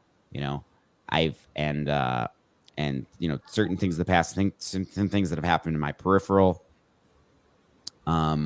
But yeah, I'm not like going on walk and talks in the woods with any serial killers, but like I've known humans, and I just think it's that taken to extremes and involving politics and big money and stuff, and and and and I hope that it gets fucking that we learn to actuate accountability. I hope that we become more intelligent in our collective capacity to nix some shit. You gotta be negative about some fucking things. Anything coercion, anything where there's humans, any captivity, anything like that, anything with you're done. You're done. You can't do it, and here's why. Here's what we did to the last ones, sort of thing. But I tire of talking about evil. What are I mean, we can conclude by saying that humanity needs more love. We need more love, we need more kindness, we need more gratitude. And if we don't have these things incorporated in our life 24/7, then of course there's going to be catastrophes. But there should be an emphasis on having gratitude and kindness and love towards not only people but also our environment, and also within ourselves, also within our intrinsic selves. Yeah, we're not an intelligent species if we fucking wreck the planet trying to get resources out of it. That's not intelligent. Exactly. So we need yeah, and modeling intelligence. I would fucking love to see intelligence being the coolest thing there is. But back to the mainstream, the idea of the mainstream. The mainstream is its most noticeable quality is its accessibility. It requires very little entrance fee or qualifications. That's why it can be main, because it's it's there, it's right there, it's low hanging fruit. Um, but back to kindness as intelligence. I would love to see it. Would be, and there's something that is like doesn't feel as cool and edgy and sexy to be like the thing that's mainstream cool as it does to be like the more avant-garde, off the beaten path, all the words for special little rebel. But I would fucking love to see kindness become cool and trending, because I don't give a fuck about it's not just that I don't. I give a fuck is the wrong words. I don't want to spend my life thinking about lots and lots of people. I don't. I'll I'll do that as a thing. Like, if that's helpful and I observe that it can be, then I would do that. But that's not how I want to spend my time. That's not fun. That's not, because it's not intimate. And intimate is the main special thing, I'd say, of life. Like, that's, and being just always thinking, well, if I wake up and I'm in the marketplace of ideas, and it's like, I don't want to be in the marketplace of ideas. I want to be a human goddamn being. And sometimes I want to be even a stranger and more divinely like can't help but be authentic thing. Sometimes I just like to experience being this creature, this not thinking, not strategizing about, oh, this, it would be better if more people thought this way. I don't want to be engaged in that. God, I want more time in scout mode. I want more time in just like creature mode. I want to have my friends and us have this super inside joke, fucking really, uh, you know, intimate, the things that happen in closed groups of friends, like close group and sometimes closed groups, because at some point it's like now we've gotten so esoteric with the way we communicate to each other, like the deep sarcasm and friendship, and the just like I know exactly what you're saying and it's ridiculous how you're able to encode it to me through comedy and stuff, like just things like that's the stuff of life. I want that. I don't want to do this shit too much where and then that's what makes me think maybe I don't want to do it at all. And that's the kick that I was on during the pandemic. I was like, do I not want to do talking stuff on the internet, or like be on stage is another thing, because the Etch a Sketch shakes. And as long as nobody recorded you on your phone, then it's like, you're just like this memory to some people, and a slippery memory sometimes, most of the time, like, but then but anyway, this thing on the internet where there's a receipt for the things that I've said and stuff like that at a time where people are hyper judgmental to a pathological intelligence stunting place, where it's like I'm going to have this judgment voice in my head be limiting my scout experience and my expression experience, and just like, and now I kind of fucking have bad thoughts about humans as a whole because of what it's doing. The internet, man, like you really gotta pick. You really gotta like. And so I was thinking when the lockdowns were happening, I was really considering like, maybe I definitely don't want to be any kind of public with, whilst I was actually doing podcasts like this, but that number says 3. There's 3 people listening. That's okay. That's intimate. But like the thing where there's lots and lots of people and they're judging. I'm like, I know people want it and I want it for certain reasons. I want it for certain things that could come from that. But there's a huge trade-off there, because I do not want to spend a lot of my life thinking about, am I being things like that. Am I being an example? Because that's fucking the definition of inauthentic fake. Ron Verse says, I'm scouting you guys right now. You in scout mode, bro? You scouting? Wait, can we have this, like when we upload this on YouTube, can the chat like be live? I don't know. And I'm not going to say I don't care, but I'm not going to make an effort from this, because I'm getting close to scout mode myself, which I could be. I'll go into scout mode a little bit for the last thing I would like to accomplish with this podcast, which is now at 2 hours, is I would like to see if we have a co-intelligence enough for you to communicate to me the C3 mental model of intelligence, and for me to draw it upon this whiteboard. Mm-hmm. So describe that to me. So I'm not just drawing. I mean, because it would be easy just to be like, put a line and then have that. But do that as well. But then explain it to me as I write the magic words. Mm-hmm. I mean, you should go for it. What do you mean, go for it? Go over the board.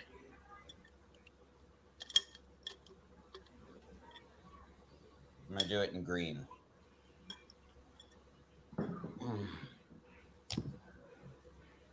Okay. I actually might put, if you give me the video of this, I want to post it on my podcast as well, because this was a really good one. Okay, cool. Wish we would have got your microphone going, but that's okay. but that's a problem that's going to be solved by proximity. That's going to be a great thing about your being here in reality with me, with the microphone and the mixing board and the headphones and the whole deal, because these things are going to sound real nice. Because I like to go to bed listening to podcasts sometimes, and I like it when I get to hear this perspective. Okay, I don't want to talk about audio quality right now. C3, mental model of intelligence. What is intelligence? Tell me again. Connection, creation, comprehension. Connection can be abstraction as well. All right. So capacity for abstraction. Capacity for abstraction and ability to make connections. And creation. That's the one I got, right? Because I made a song the other day that I'm really proud of.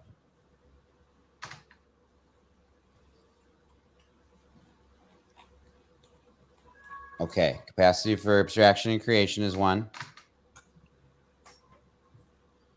Next one.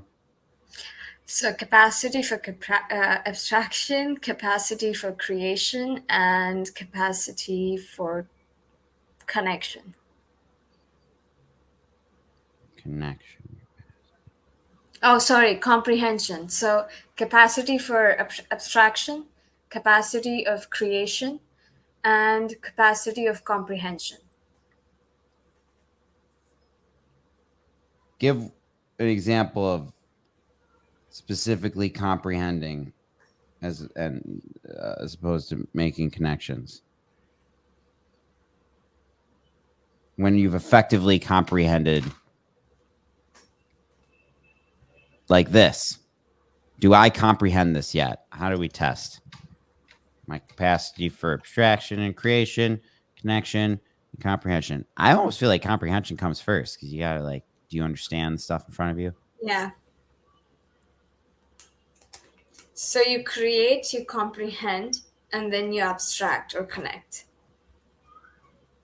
Some people don't create, though, right? Everybody's creative. You're on the everybody's. Everyone has a capacity for creation, but only a few actually are able to authentically create. As in, true creativity, as in not remixing pre-existing ideas. I don't understand what that would even be. I think that the closest you could come is like an abstract painter, perhaps. Yeah, but that's authentic in itself, right? Because it's abstract. Yeah, but when I with poetry and songs and stuff, it's weird to say that you're doing true creativity. You have a list of sounds. You can generate your specific sound with your voice or your way of plucking or strumming, hitting the thing, but you've got paints, and then I even think with paints, it's like you're not creating shapes; those have existed. You could create something so weird, so unique, so chaotic that it's like it never existed before, but it's made up of things that we can describe. That's a line. That's a blob. That's a true creativity to generate. I feel like one of the things that I find very, very interesting about having a human brain and having experienced DMT several times is the times with that where I feel like I would not be able to understand an image such as the one that I am seeing. And right now, too, that's the thing. You can't get to a point with that where it's like, all right, that is kind of the underlying, the dream stream.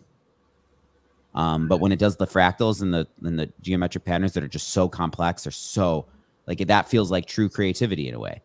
It feels like, but it's like because it's so complex and that's one you haven't experienced that one, but you've been on mushrooms and stuff. You've been on mushrooms. You've had cascading. I had a very terrible mushroom trip, and It wasn't horrible. It was just like I was in Amsterdam and I took like 15 grams of truffles, and it was very cold, and I'm not good with cold environments.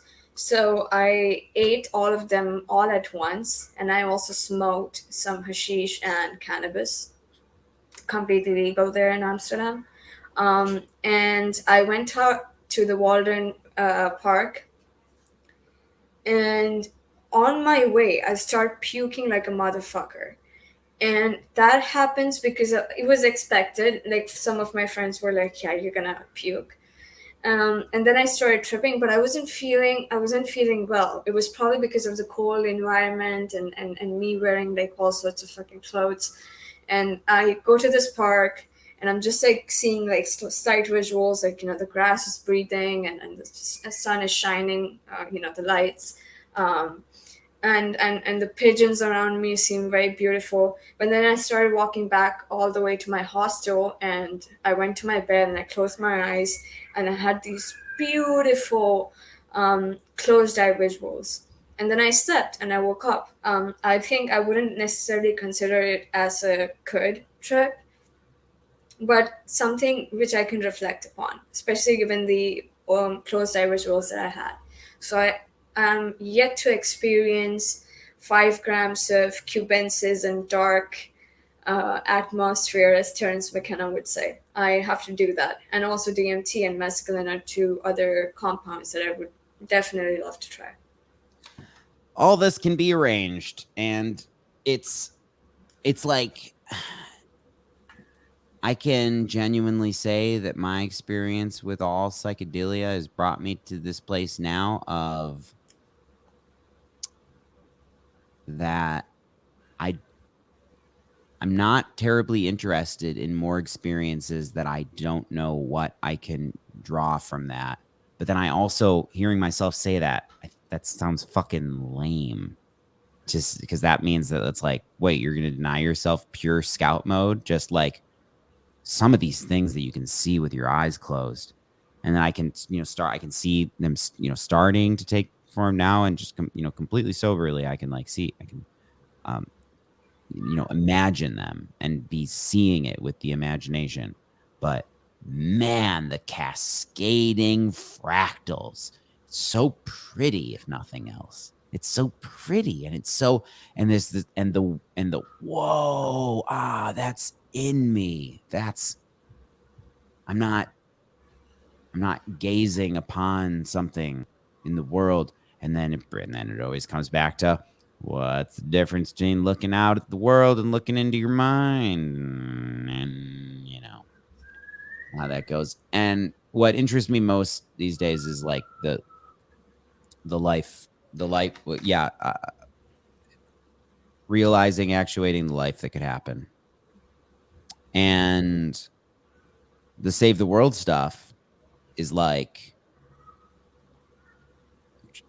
that I can get compelled about that in the instances, or if I all I need to be convinced of is that there is that it's there's something that can be done that's worth doing, that I specifically can be a part of enacting that. Um, and that I would say is the applicable intelligence thing. Uh, am I smart? Well, am I empowered by it? But then I don't want to be I don't want to be addicted to power. I don't want, Power is the worst drug in history. as in like it sucks, like it's no fun, or like it does bad stuff. It does bad stuff because you have so much control. Yeah, people don't seem to just like be like, all right, that's the amount of power that I want. And I feel like that's like, so that makes me confident in humanity having a chance here, because I exist, and I really want to cap it off as far as with power. There was this comedian here in India, Kunal Khamra, and he asked me, what is the worst drug ever? And I was like, PCP. And then he goes like, no, it's power. Have you experienced Power PCP? is the worst drug ever Have you experienced because you PCP? have. Sorry. Have you experienced PCP? PCP? No, no. I Okay, because mean, that's I've really done because DXM, which people say that if you do it in higher doses, it's like PCP. But no, I haven't done PCP, and nor do I plan to. I've been told that PCP is a dissociative, that it's like smoking ketamine, which like that with the way PCP was propagandized to me, it was like real bad. Like you're punching mailboxes. You're Yeah, so it's DXM. Like if you have enough of DXM, like maybe 1.5 bottle down, it's like PCP. It's so disassociative, and you also kind of hallucinate. Like I've only hallucinated and had a dissociative effect, but nothing more than that. anyway. That back to the comedian says that the drug is power. You're on that. You said PCP, and I just wanted to see if you're like actually, because I've never even had somebody be able to like describe it to me in a way that seemed to make sense.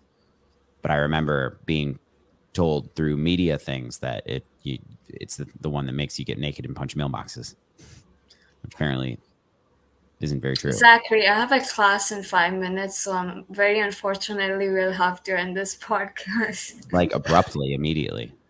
Yeah. If it wasn't for the class, it would keep going. But this was one of the most interesting conversations I've had in a good amount of time. And it ended so gracefully too. We landed the ship so intelligently, and so we really tied it all together at the end. All right, all right. I am so excited to go into scout mode and have breakfast. Oh, I'm stoked. Bye bye, everybody. Happy reality. Happy reality and a merry existence to you all. Bye bye.